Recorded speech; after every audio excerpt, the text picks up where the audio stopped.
Curfew শিথিলতার উপর নির্ভর করে রাজশাহীতে দূরপাল্লা এবং স্বল্প দূরত্বের বাস চলাচল শুরু হয়েছে। আমরা নগরীর ভদ্রা এলাকা থেকে দেখছি, যেখান থেকে আসলে বিভিন্ন গন্তব্যে বাস ছেড়ে যায়।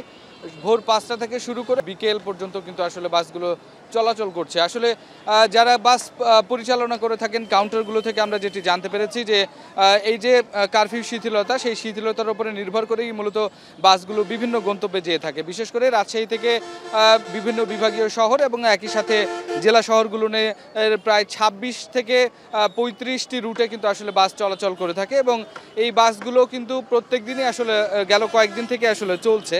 এই ক্ষেত্রে বাস মালিক সমিতি বা যারা বাস পরিচালনা করছেন তারা যেটি বলছেন যে আসলে তারা এখান থেকে যে বাসগুলো ছেড়ে যাচ্ছে সেই বাসগুলোতে মূলত যাত্রী স্বল্পতার কারণে তাদেরকে অনেক সময় তারা কিন্তু কিছু কিছু বাস আসলে বন্ধ রাখছেন। প্রতিটি বাসে প্রায় ২৫ থেকে ৩০% আসলে যাত্রী তারা পাচ্ছেন, যদিও কোনো কোনো বাসে ৪৫ থেকে ৩৫টি পর্যন্ত আসলে আসন থেকে থাকে। এই অবস্থায় কিন্তু তাদের যে আয় রোজগার সেটি আসলে কমেছে এবং একই সাথে এখানে কোনো কোনো গন্তব্যে আসলে অতিরিক্ত ভাড়া নেওয়া হচ্ছে বলেও আসলে যারা যাত্রী আছেন তারা আমাদেরকে অভিযোগ করেছেন। তবে রাজশাহী থেকে ঢাকা রুটে আসলে পুরোপুরি কিন্তু বাস এখনও চলাচল শুরু হয়নি। বাস মালিক সমিতির পক্ষ থেকে জানানো হয়েছে যে কারফিউ পরিস্থিতি পুরোপুরি উত্তরণ ঘটলে আসলে তারপরে আসলে পুরো দমে তারা বাসগুলো চালাতে পারবেন এবং তারা যে পরিমাণ আসলে যাত্রী প্রত্যাশা করেন তেমন আসলে যাত্রী তারা এখান থেকে পরিবহন করতে পারবেন।